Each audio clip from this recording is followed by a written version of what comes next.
Champions League Europa taphoota marsaa mo'atanii darbuu deebiitiin har'a morkiin Itaaliyaa irratti Manchester City fi Real Madrid gidduutti geggeeffamu xiyyeeffannoo argatee jira. Torbee darbee Santiago Bernabeu irratti goolii 3-0 kan mo'ame Manchester Cityn tapha deebiin qabxii jijjiiruuf Real Madrid waliin morkata. Manchester Cityn marsaa nuusa xumuraatiif darbuudhaaf tapha kana garaagarummaa goolii 4 fi sanaa waliin injifachuu qaba. Ta'uu baannaan waggoota lama walitti aansuun nuusa xumuraatiif osoo hin gahin kanaafuu ni ta'a. Real Madrid tapha darbee irratti sababa miidhamaatiin kan dhabe Jude Bellingham fi Kylian Mbappé tapharraa kanarratti deebi'anii jiru. Arsenal Emirates irratti Bayer Leverkusen waliin morkiin geggeessuus xiyyeeffannoo argatee jira. Kilaboonni lamaan tapha jalqabaa Bayern irratti goolii tokkitaan xumuruun isaanii ni yaadatama. Kilaboonni marsaa itti aanutti darbuudhaaf carraa dhiphaa qaban Chelsea dirree isaa irratti Paris Saint-Germain, Sporting Lisbon, Bodo Glimt waliin morkiin geggeessanis akkasuma har'a galgala kan taphatamudha.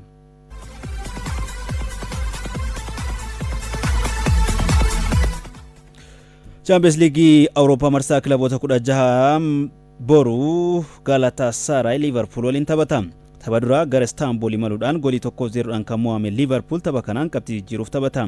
Galatasaray ammoo qabxii isaa eegsifachuudhaaf morkiin Anfield irratti geggeessu xiyyeeffannoo argatee jira. Newcastle United dirree isaatiin ala Campionuutti Barcelona waliin kan morkatus akkasuma tapha cimaa eegamudha. Dirree isaa St James Park irratti goolii tokkitaan kan xumure Newcastle carraan marsaa itti aanutti darbuudhaaf qabu dhiphaa akka ta'e himamaa jira. Spainitti goolii 5-2 kan mo'ame Tottenham Spurs dirree isaa irratti Atletico Madrid waliin morkiin geggeessus boruma taphatama.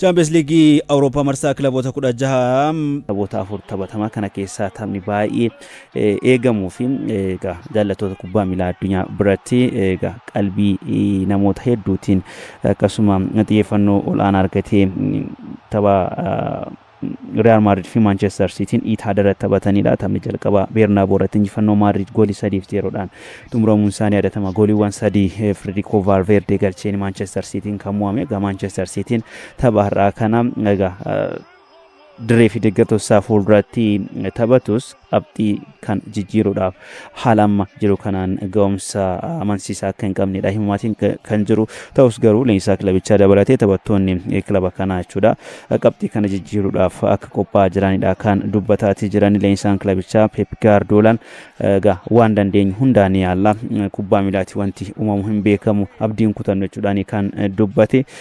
Waa'ee taphattootaatti wal qabate kaleessa Pep Guardiolaan taphattoota garichaatiif boqonnaa kennanii jiru.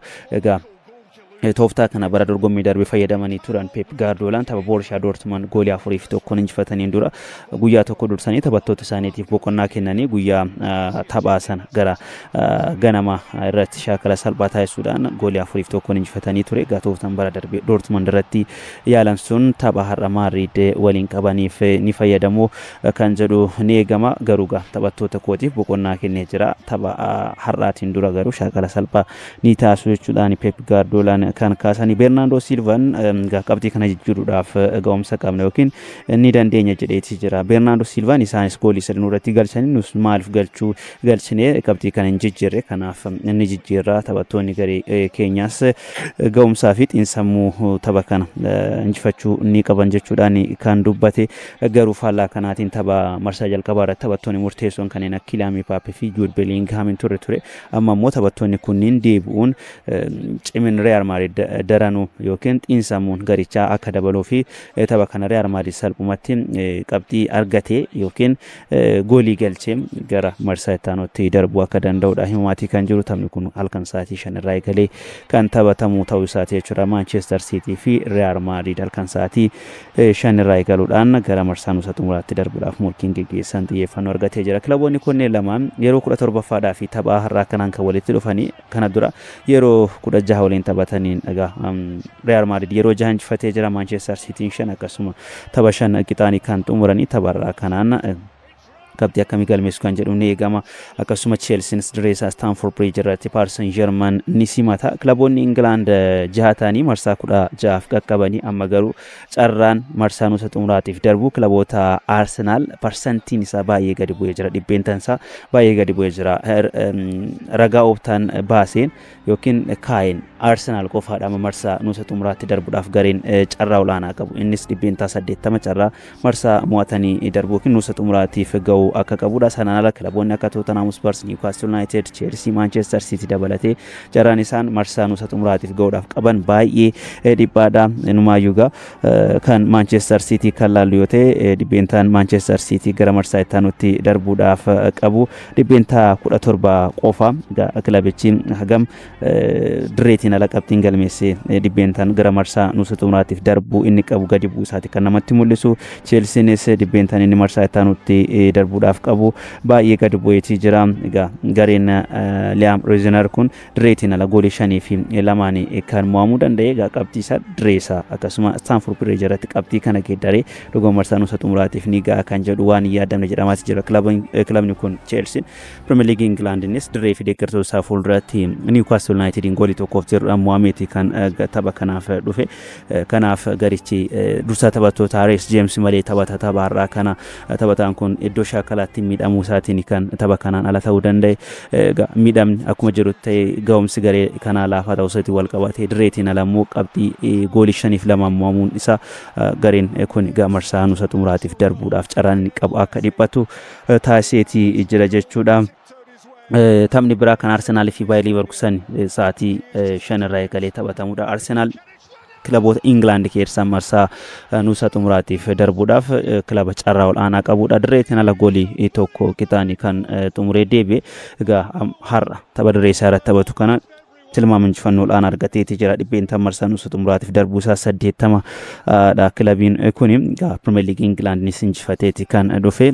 Gareen kun waancaa 4 morkachaa jira. Imala waancaa 4 daran bareechifachaa jira jechuun ni danda'ama. Garaagarummaa Premier League England Manchester City waliin qabu gara 9tti bal'isee jira. Waancaa Carabao Englandin dilbata dhufu tapha xumuraa yookiin waancaa jalqabaa barichaan argachuudhaaf Manchester City waliin kan morkatu ni ta'a. Champions League Awurooppaanis marsaa ittaanutti darbuudhaaf carraa bal'aadha kan qabu. Kilabichi morkii waancaa 4 keessa kan jirudha. Taphattoonni garee kanaa hamilee gaariidhaan kan taphataati jiranii. Arsenal waggaa dheeraatiin booda waancaa Premier League akkasuma seenaa isaa keessatti immoo waancaa Champions League Awurooppaa argachuudhaaf morkiin taasisuun eegama. Kana dura waggaa 23 dura yeroo staadiyeemiin Emirates Hybrid ture diree kanarratti taphatanii ture kilaboonni kunneen lamaan jechuudha. Yeroo sana goolii 4 fi 1 Arsenal injifatee ture.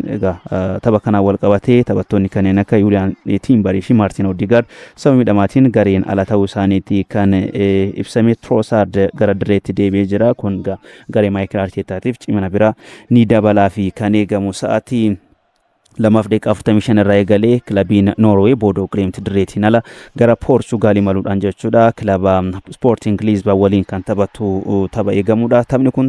Taphni jalqabaa Norway irratti injifannoo Bodo Glimt goolii 3 fi 0 xumuramee jira. Kilabichi hojmanii guddaa waan xumureedha kan fakkaatu jechuudha.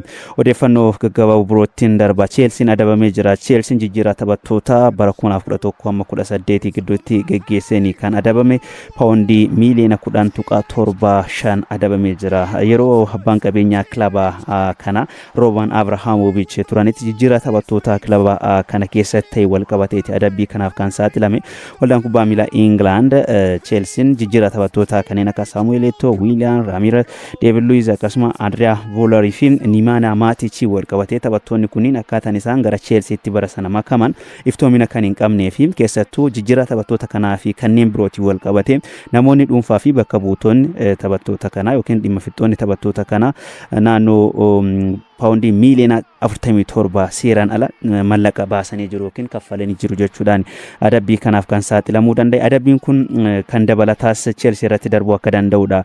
Jijjiirraa taphattoota waqtii itti aanu lamaan keessatti seera yookiin dambii dabalataa kan cabsu yoo ta'e jijjiirraa waqtii tokko adabamuu akka danda'udha kan ibsame. Sanaan ala garee guddattootaa keessa yookiin akaadaamii keessa garee jalqabaatti taphattoota kan galmeessines adabameetii jira. Chelsea egaa Premier League in England seera faayinaansii liigichaa kilaboota cabsan irratti adabbii yookiin qorannoo gaggeessee murtoo garaagaraa dabarsuudhaan ni beekama. Financial fair play kilaboonni darban kanneen akka Chelsea adabbii biraatiif hamma qabxiitti saaxilamuu akka danda'anii fi ammaaf paawundii miiliyoona 10.75 adabamuu isaa beekameetii jira jechuudha. Neymar garee biyyaalessaa Biraaziliin osoo hin yaamamin hafee jira. Neymar egaa waancaan addunyaa bara kanaa jala darbuu danda'a jedhamaatii jira. Leenjisaan garee biyaalessa Barcelona Carlo Ancelotti Neymar garee kanaan ala taasisaniitii jiru. Sanaan ala garuu taphataan Premier League England bara kana ga'umsa gaarii mul'isaa jiru. Taphataan sarara fuuldura kilaba Brentford Igor Thiagoon yeroo jalqabaatiif garee biyaalessa Braziliif waamamee jira. Taphataan kun Premier League England barana goolii 19 galchee jira. Igor Thiagoon yeroo jalqabaatiif garee biyaalessa Braziliif waamichi taasifamee jira. Ancelottiin waa'ee waamuu dhabuu Neymar irratti yaada kennanii jiru.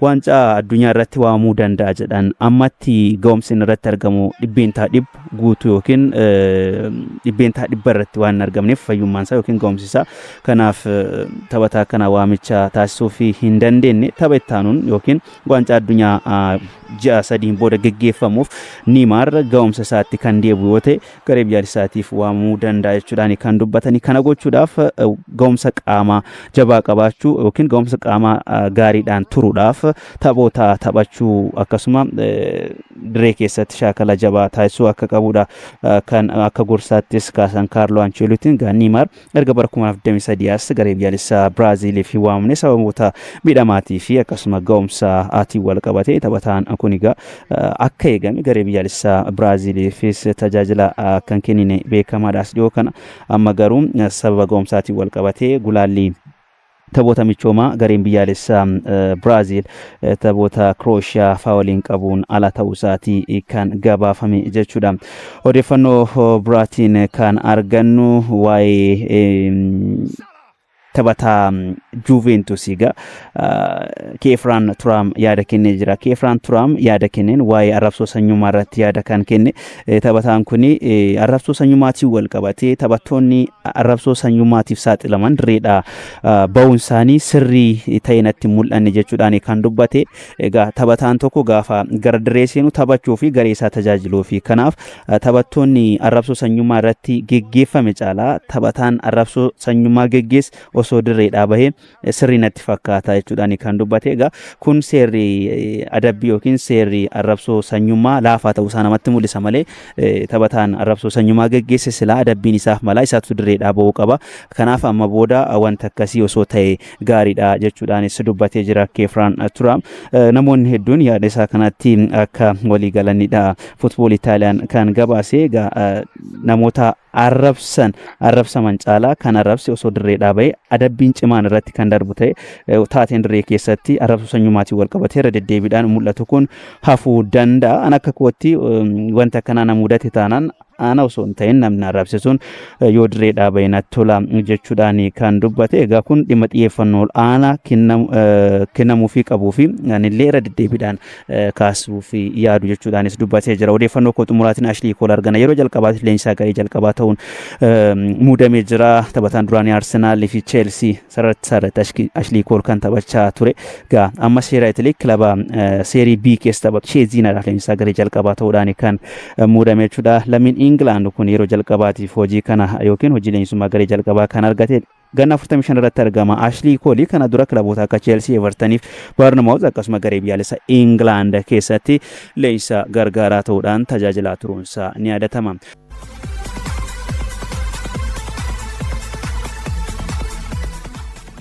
Waldaan Federeeshinoota Kubbaa Miilaa Addunyaa Fiifaan tapha waancaa addunyaa 2026 teekinooloojii artifishaal intelligensiin qindeessuuf qophii ta'uusaa ibsee jira.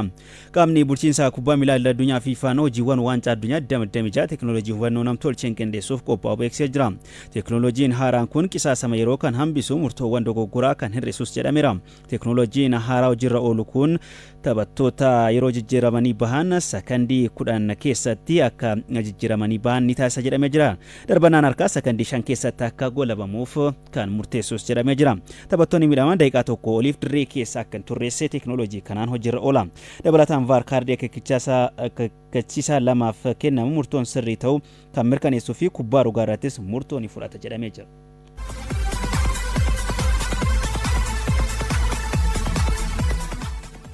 Waancaa addunyaa 2026 irratti Iraan hirmaachuudhaaf taphoonni Ameerikaatti qabdu Meeksikootti akka ta'uuf ifatti FIFA gaafattee jirti. FIFAnis guyyoota itti aanan keessatti deebii kennaa fi kan eegamu waraana baha giddu galeessaa keessatti gaggeeffamaa jiru wal qabatee Iraan Ameerikaa keessatti dorgomuu akka hin barbaanne yookiin taphachuu akka hin barbaanne ibsuudhaan gama pirezidaantii biyyattiitiin FIFAadhaaf gaafii kan dhiyeessite oduuwwan ispoortiisaatii kanaaf qabadhe xumureetan jira.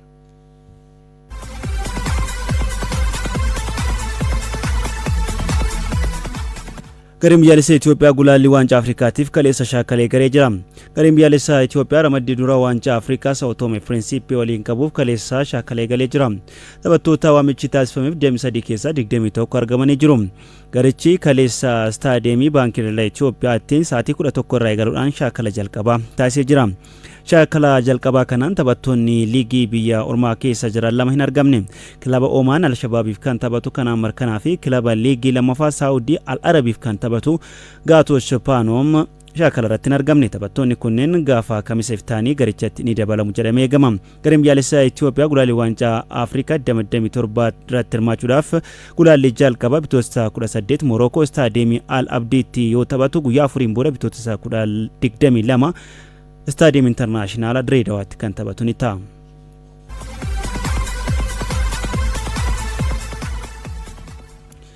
Taphattoonni Itoophiyaa carraa biyya alaa akka argatan nan hojjedha jedhe Yooni Veegaas. Taphattoota kubbaa miilaa addunyaa irratti maqaa guddaa horatan waliin hojjechuun akkasuma taphattoota Itoophiyaatiif guddattootaaf carraa nan uumaa jedhe. Taphattoota Itoophiyaafis carraa mijeessuuf akka hojjetti seene OBN itti himee jira. Dabalanni isaa akka itti aanutti qindaa'eera. Maqaan dhaloota isaa Yohaannis Zawduu jedhama. Namoonni hedduu maqaa masoo Jooni Veegaas jedhamuun beeku. Jooni Veegaas taphattoota ciccimoo addunyaatiif haala bashannanaa mijeessuun kubbaa miilaa addunyaa keessatti nama maqaa guddaa horatedha. Namni taphattoota qaqqaalii addunyaa biratti maqaa gaarii qabu kun amma sochii kubbaa miilaa biyya isaa Itoophiyaa guddisuuf hojiitti galee jira. Dargaggeessi jabaan Itoophiyaa kun turtii addatti OBN waliin taasiseen karoora kubbaa miilaa Itoophiyaa guddisuu fi carraa biyya alaa uumuuf karoorsee hojiitti seenee jira. በዓለም ላይ በእግር ኳስ ውስጥ በ20 ዓመት ወደ 21 ዓመት የሰራው ሰው ነኝ። kubbaa miilaa addunyaa keessatti waggoota 21 hojjedheera. Taphattoota ciccimoo addunyaa kanneen akka Kiristaanoo Roonaaldoo, Baakaarii Saanyaam, Riyoo Fardinaand akkasumas taphattoota hedduu waliin hojii garaagaraa hojjetaan jira. Federeeshinii kubbaa miilaa Itoophiyaa waliin ta'uunis hojiilee addunyaa hojjetaa jirra. Bu'uurarraa guddattoota irratti hojjetamuu qaba kan jedhu Jooni Veegaas dorgommii guddattoota umurii 17 gadii magaalaa Adaamaatti qophaa'e irratti argamuun guddattoota kanneen jajjabeessee jira.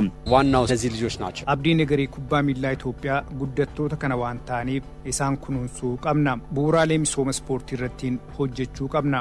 Ijoollee kana iddoo guddaan ga'uudhaaf nuti itti gaafatamummaa fudhanna. Biyyoota dachee garaagaraa keessa jiran hedduu keessatti wanti argee fi taajjabe taphattoonni Itoophiyaa uumamaan dandeettii guddaa akka qaban hubatuu kan dubbate Jooniin guddattoota kanaaf bu'uuraalee ispoortiin kun barbaadu osoo guutamee fi iddoo guddaa gahu jedha. ድክመታችን ልጆቹ ላይ አይደለም። ልጆቹ በጣም ታለንት አላቸው። ልጆቹ በጣም ጎበዞች ናቸው። Laafina kubbaa miilaa biyya kanaatiif dadhabinni guddattoota bira hin jiru. Ijoolleen dandeettii qabu baay'ee ciccimoodha. Ijoolleen kun kunuunsa dhaban. Kanaaf iddoo leenjii gahaa ta'ee fi sadarkaa isaa eeggatee guunneef bakka guddaa ga'u. Osoo bu'uuraalee hunda guunnee fi ijoolleen kun kilaboota gurguddoo akka Arsenaalii fi Manchester United keessattiin arguu dandeenya. Jooniin amma federeeshinii kubbaa miilaa Itoophiyaa waliin ta'uun hojiilee addunyaa hojjetaa jiraachuu himuun guddattoota seecca'ee carraa biyya alaa akka argatan godhuuf dorgommii qopheessuufis akka ta'e ibsee jira. ሪስፖንሲቢሊቲ ያለው እንደኛ አይነት ሰዎች ijoollee kana ga'umsuuf hundi keenya itti gaafatamummaa qabna. Mootummaan, federeeshiniin akkasumas namoota akka kootii ijoollee kana ga'umsuuf itti gaafatamummaa qabu. Biyya hedduu deemee argeera. Ijoolleen biyya keenya baay'ee ciccimoodha. Garuu carraa barbaadu waan ta'eef nutammoo carraa kana uumnee fi ijoolleen kun biyya alaa ba'anii biyya kiyya akka bakka bu'an abdii kooti. Kubbaa miilaa biyya keenyaa guddisuuf qaamoleen dhimmi ilaalu hundi wal ta'uun hojjetuu akka qabanis dhaama. የኔ ህልም መሰለ Abjuun koo maal seeti? Ijoolleen kun kilaboota gurguddoof akka taphatanidha. Itoophiyaaf carraa hedduu fiduun Itoophiyaan waancaa Afrikaa fi addunyaa akka qopheessituudha. Kun ammoo guddina ijoollee kanaatiif haamilee guddaa ta'a fi bu'uuraalee ispoortii kanaaf barbaachisu yoo guunne ijoollee kanaaf waan barbaachisu yoo kennineef kubbaa taphachuu olittiin barnoota kubbaa miilaa yoo barsiifne Itoophiyaan addunyaa irratti iddoo guddaa waan hin geenyeef hin jiru. Jooni Veegaas fuulduraaf magaalaa Adaamaa keessatti piroojeektii guddattoota osoo hundeessee fedha isaa ta'us turtii OBN waliin taasiseen dubbateera. የመጀመሪያ ጊዜ ነው አዳማ የመጣሁት።